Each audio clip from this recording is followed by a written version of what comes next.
My passengers are crossing the street right now. They just walked out of 10.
episode came out today.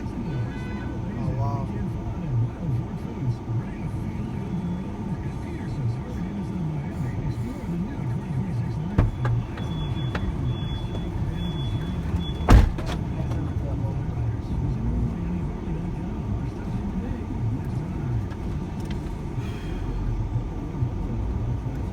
Been out here for a while, Nick? No, 26 minutes. Okay.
That's the soccer field. That's the new soccer field, right? Freedom Park. Yeah, that's the new one, huh? That's for Messi.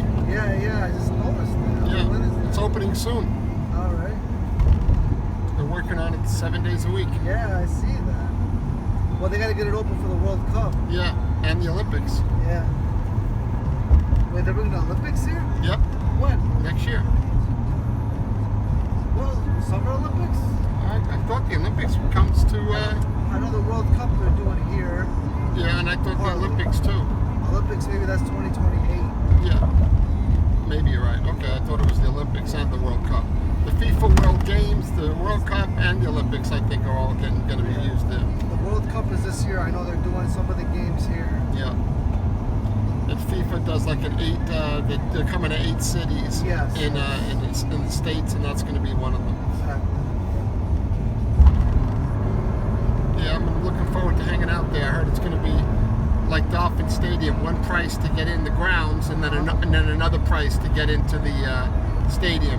Yeah. So that's cool. That's the way Dolphin Stadium's been operating ever since they put F1 there, where it's actually a great place to go and hang out. Before the game. Or even, like I went there for the U.S. Miami Open a couple of months ago, and I didn't even, I had tickets to go inside and watch the tennis, and I didn't even go inside the stadium and watch the tennis. There was just so much to do outside the stadium, but in the grounds, that my people I was with went in to watch the tennis, and I just hung out in a couple of the restaurants and bars. They had a couple of little things for you to do, like try pickleball and stuff, little game rooms and stuff to drive race cars. I guess that's the new thing now.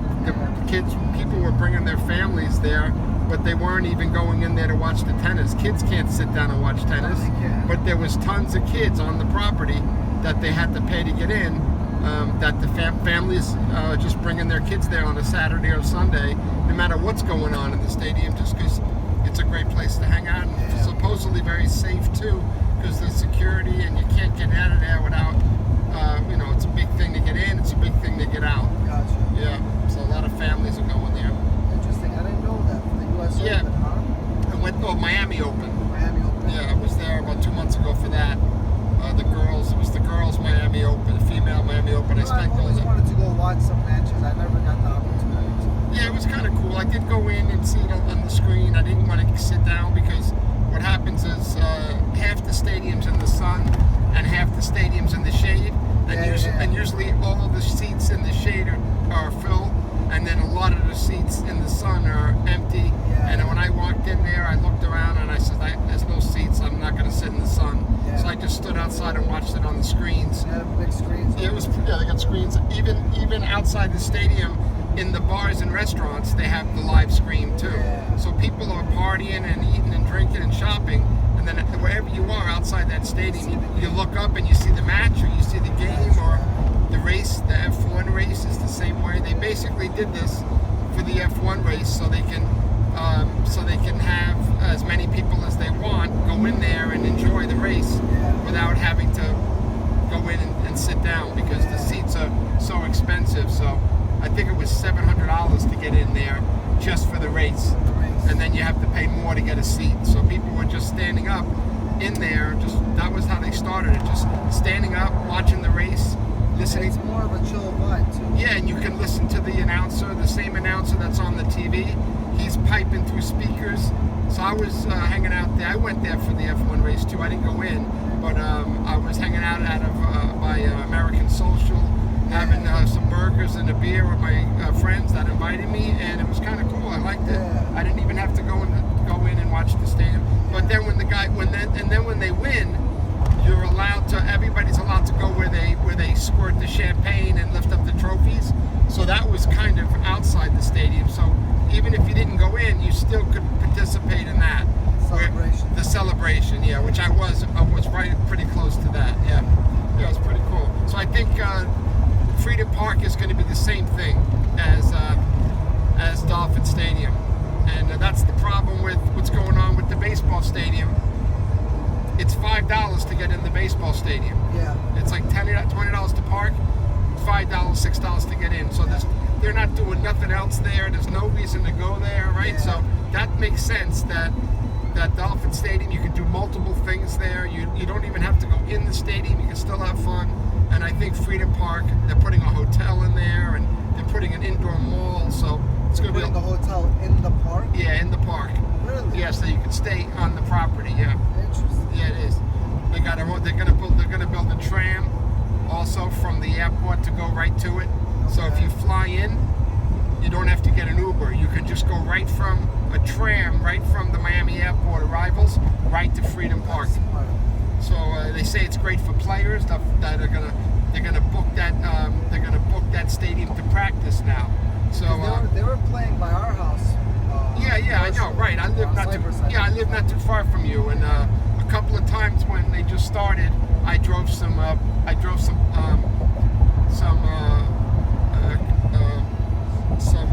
customers, I guess, or whatever you want to call them, a bunch of kids really from Miami. I drove them there, and they wound up. I thought I was driving them there to go see the soccer match. I was driving them there and didn't realize it that they had knapsacks. And I drove them there all the way from Hialeah. I charged them $250 to drive them there, and they were there to sell counterfeit Messi shirts. No way. Yeah, as soon as they got out of the van, I thought they were going to go wait on the line, and instead they just took all the shirts out of their knapsack and they started going like that, selling them for $10 each. And I didn't. Much closer to their house now, that's for sure. Yeah, so there's a lot of that going around. When Miami plays there's going to be a lot of people in the streets selling the counterfeit shirts, those pink shirts with the number 10 on them. I mean, people are snapping them up all day long for $10 because the real jerseys are probably $100. Yeah, they're like $78. Yeah, and those are good. You can wash them. These $10 ones, once you wash them once or twice, they're no good. Yeah. They fall apart in the dryer. Yeah, we actually went to go see a Real Madrid game in Spain here recently. My son's a big soccer fan. I'm Wow. for him. Yeah. So then you're going to definitely want to take him down to Freedom Park when that's open. It's going to be expensive. I mean, I remember it was $400. It was $400 where you are. That old stadium right there that they're playing in. I used to pay we went a few times. I paid like a few $100 for some good seats. Yeah, I heard that people were paying $400 to go see him, and when he first came on Cypress Creek. Yeah. We went and saw him. It was pretty cool. But yeah, I saw him in the Fresh Market right by my house. Which one on Federal? Yeah, because we always see him dropping off his kids at Minecraft. His kids were driving a golf cart from the back. There's houses in the back of Fresh Market now. Yes. And I think he has a house there. Is that where he lives, behind the Fresh Market? I heard he has several houses. Back there. He lives on the Intercoastal, not too far from there also. Yeah. Like by Cypress Creek and Bayview, something like that. So I know he lives there, and he also has a house. But I guess all his friends and relatives come, and his teammates. So he bought a couple of houses all around that stadium, let's say. And his kids, the butcher, who I know the butcher at Fresh Market, when I said that was Messi, right? That was in here. He goes, yeah, man. He comes in here, him and his wife every 3 days to buy all of our meat. All he does is eat meat. He doesn't eat anything else but meat. He eats a lot of protein. He eats filet mignons, and they're $30. They're $30 each at Fresh Market. He buys them all. Whatever's in that, he buys them all, and he comes there every 3 days and buys them all. He's a big barbecuer. The butcher told me he barbecues every day. And then when I left, there was a golf cart coming on the sidewalk, right on US 1, and it had a Messi number 10 on it with a giant pink sticker, and it was a bunch of Spanish kids in there, and they were goofing off and having fun. And I said, that must be his kids. Could be his kids for sure. Because they were coming, on the sidewalk, no license plate on this thing, so you're not really allowed to drive it in the street. But they weren't driving it in the street. They were driving it from their house and taking a shortcut on the sidewalk to get to Fresh Market, probably to buy some stuff. That's probably where he lives. Yeah, so I think he lives it's called the Enclave. Okay. That little area back there. I see it, because we go to the Fresh Market. I know exactly where you're talking about. Yeah, it's a gated community. It's called the Enclave, yeah.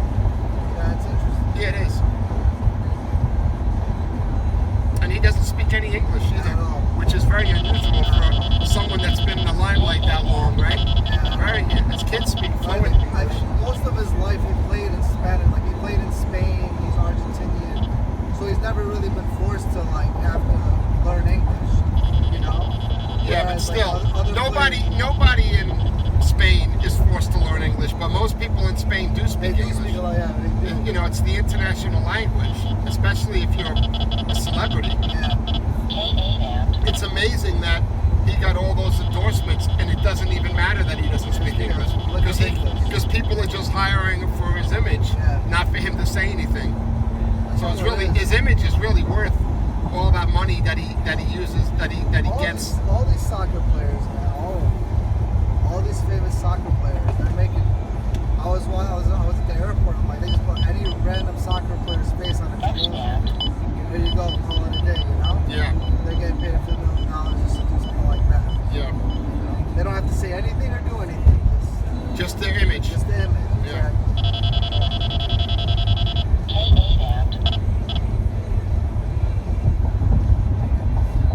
Yeah, well,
Michael, you know, I was reading up on it.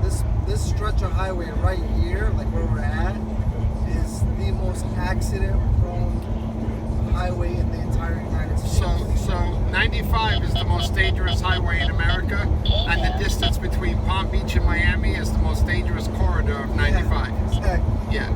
Yeah. So that's what I was reading up. It's like, dude, at least if they show their presence, maybe some people will slow down. You know, I don't know. It's insane. The reason why they don't stop you is because it's too dangerous. It's too dangerous for them to even stop you. Yeah, there's nowhere to pull over. Yeah. You know, they've widened this so much that there's really a lot of times, especially if you're in the express lane, there's no shoulder. And sometimes there is a shoulder and sometimes there's not. So if they stop you and then you get nervous and pull over, and then you're coming to a stop on the shoulder and the shoulder ends, now then what? You just caused an accident, and that's probably happened. So I think it's too dangerous for them. They might be showing a presence. I know once you go to Boca, they stop you a lot. Once you get out of Broward County, those state troopers are stopping people all the time. But in Broward and Dade, I very rarely see anybody getting stopped. But in the last couple of weeks, I have seen a couple of people get stopped. Normally on a Sunday, morning when there's no traffic. But when it's busy, rush hour or right around now, I mean, I never see anybody getting stopped. But sometimes Sunday mornings I do, because there's a lot of space open and the cops can easily stop you without causing an accident. But I think when traffic's moving fast and it's crowded, I think it is too dangerous for them to stop anybody. Presence is good. You know, Yeah. Slows people down for at least a half a second. Yeah, I guess. It's just like, it's insane, man, because you see all these accidents and it's like... Yeah, I mean, it's not only the speed. I mean, you could say speed kills, but I don't look at it that way. A lot of it has to do with this express lane, because some people get in it by mistake. The GPS doesn't tell you to get into the express lane. Trying to get out of it. And then every now and then there's 3 or 4 cones missing, and people think that you can go in and out, like right there. Yeah. People think you can go in. So if your GPS is telling you get off in a quarter mile and you're in this lane by mistake, that happens all the time. People are putting their blinker on in this lane, and they're trying to get out, and they're looking. And I got some crazy videos of people smashing, in this lane, coming from that lane. And then there's the vice versa, where you're stuck in traffic in this lane, and they're moving fast at 80 miles an hour, 85 miles an hour, and you just got no patience, and you go over the cones to go there, and then you didn't judge it right, and the guy hits you from behind, and the car spins. So those are the 2 most main accidents, and it's because of this express lane. I think most of it is because of that. I mean, they come at night, and they do put new cones on a lot. You'll see every now and then a brand new one, but every day they get thrown up in the air. And it's another thing, when people go over them, they get thrown up in the air, they hit your windshield, people panic, oversteer, understeer, they lose control of their car. So I think the cones coming up, people going over them, I'd say that's 50% of the accidents. The other 50 is just mistakes on the highway, but I think 50% of it is because of this express lane. It's just, the only thing is, like, it's so much on 95. Yeah, I travel around and it's just like... Yeah, it is. I tell passengers all the time. I mean, I do like 8 jobs a day. Yeah.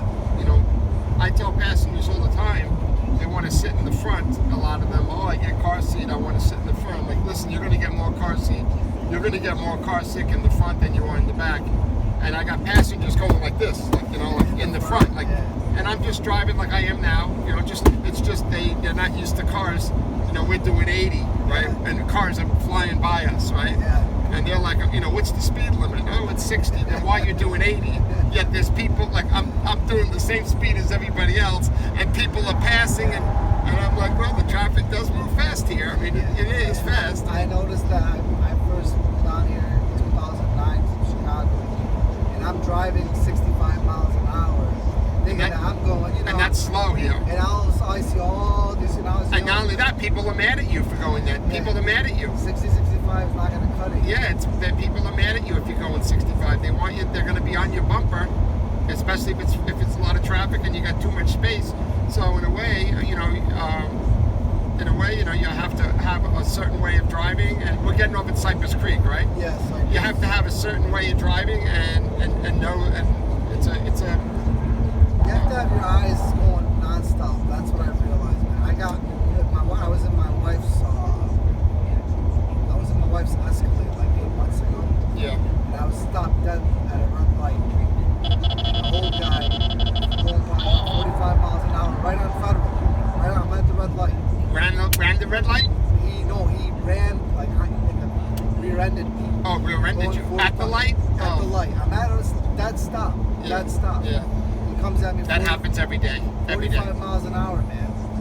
And I'm like, and if I wasn't in my wife's car, I felt like if I wasn't in that car, it would have been smacked. Even the cop was told me, he's like, thankfully it was you and this truck and no one else. Yeah. Because he's like, because we have the tow hitch on the back, so that protected it a little bit. His car hit my car and he flew back. His car's the entire bumper, the entire front end was smashed halfway through, and his car flew back like probably 5 cars. Yeah, I mean, there's a lot to be said about having a good car in South Florida, because I'm not saying there's a chance you're going to get into an accident. I'm just saying if an accident does happen, you really are only protected by the quality of your vehicle. Yeah. As a matter of fact, there's a lot of different. There's not that many different vehicles like this. There's maybe 3 that you can buy right now like this: a Ford, a Chevy, and a Mercedes. Yeah. That's it. If you want a 15-passenger van, Ford, Chevy, Mercedes. So Mercedes doesn't make the low roof, and they don't make a gas-powered car. So they only have the high roof, and it's only diesel. So for me, I'm not going to drive the high roof. I'm not going to drive a diesel. So I only have 2 choices, which is the Ford and the Chevy. And the Chevy is rated to be an ambulance and a school bus. And the old Fords were, which I have an old Ford. I have an E350, an old Ford.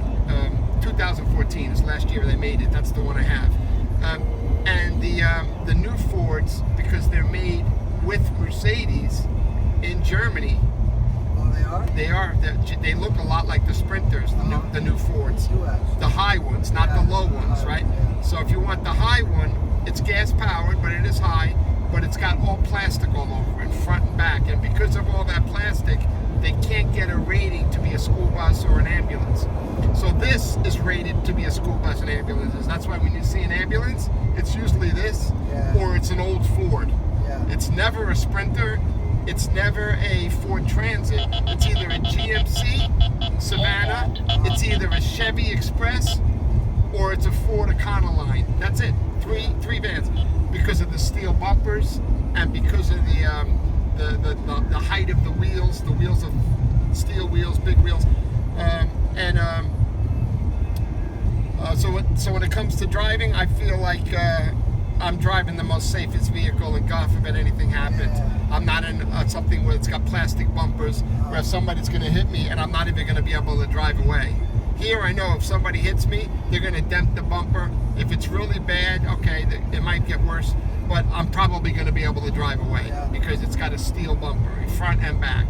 And the sides are pretty strong. Do they even make them like that anymore? Still till today, the newer Well, ones? they don't make the Fords anymore, like the Econolines. They don't make anymore. They stopped making that in 2014. Now they make the Transit.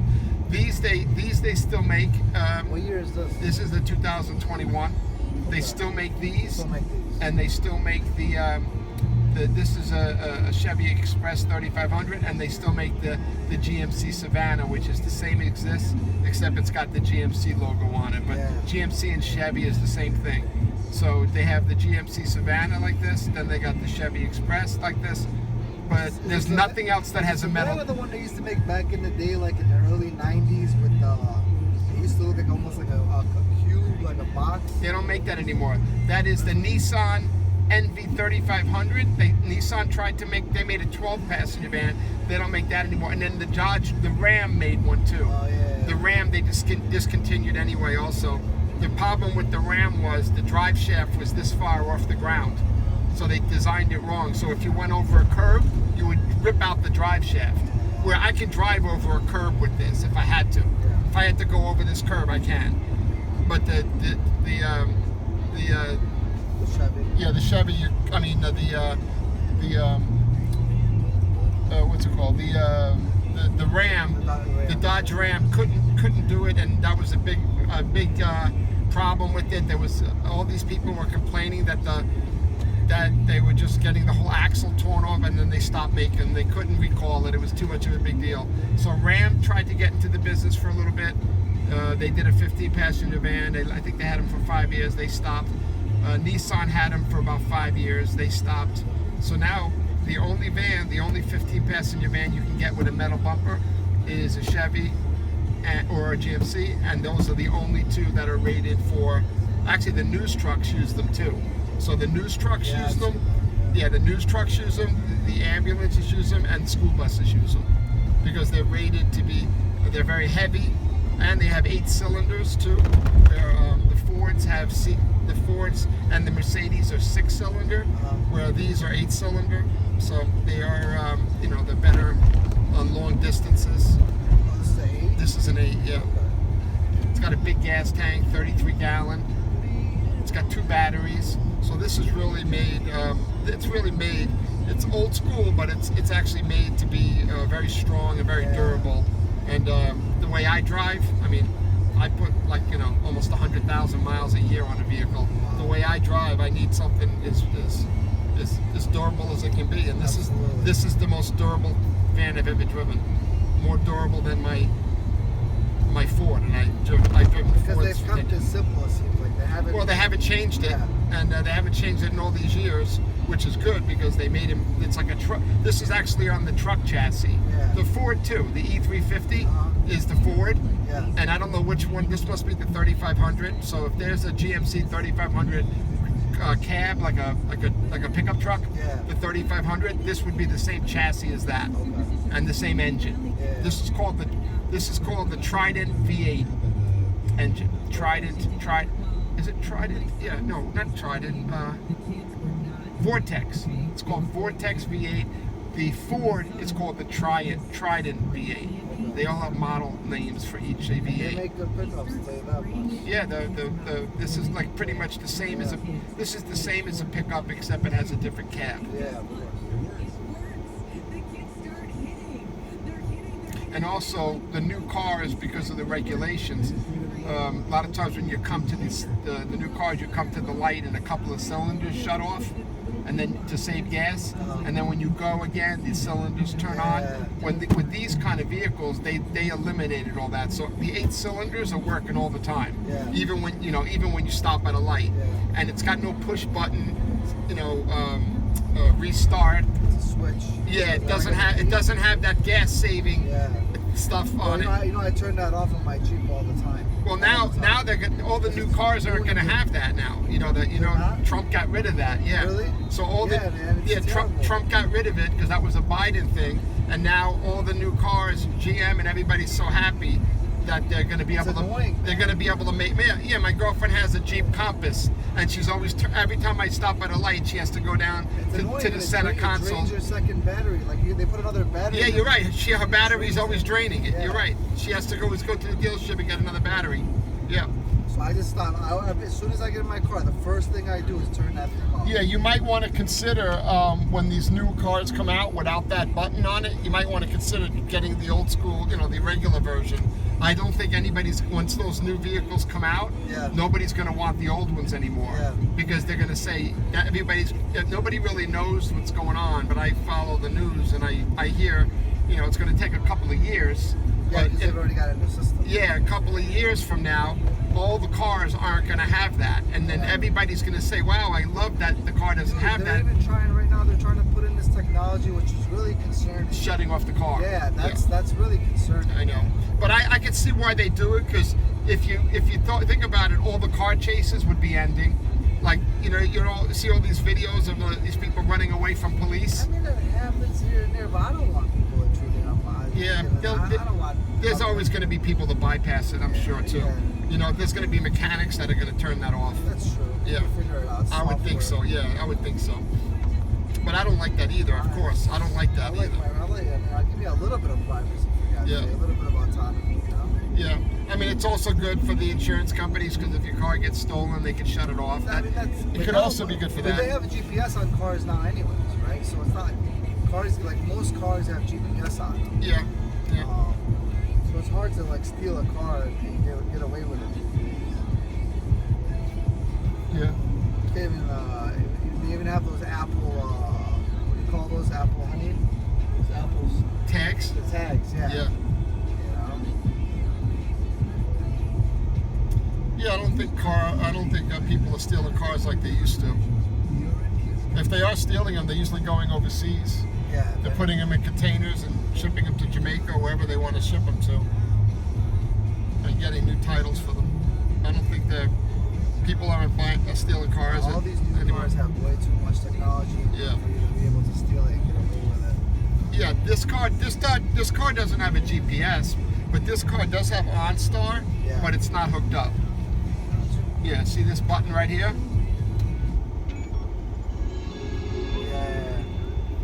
Yeah, we have that in my Jeep. Yeah. But you gotta, I never even used it, but I'm sure you gotta pay them, and then Yeah, it's like I don't know what it, It's like it's not cheap. yeah, I don't know how it It's works. not really necessary either, to be honest. Yeah. I'm right here, right here. Okay, this one right Yeah, here. you can pull it back. Is anybody there? I don't think so. Look, it's a little phone over here. Look at that. Hello? No, this doesn't work. Let's see if I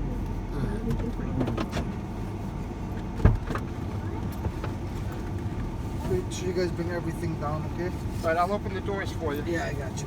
If accidentally key pressed in, say end call. Otherwise, how can I assist you today?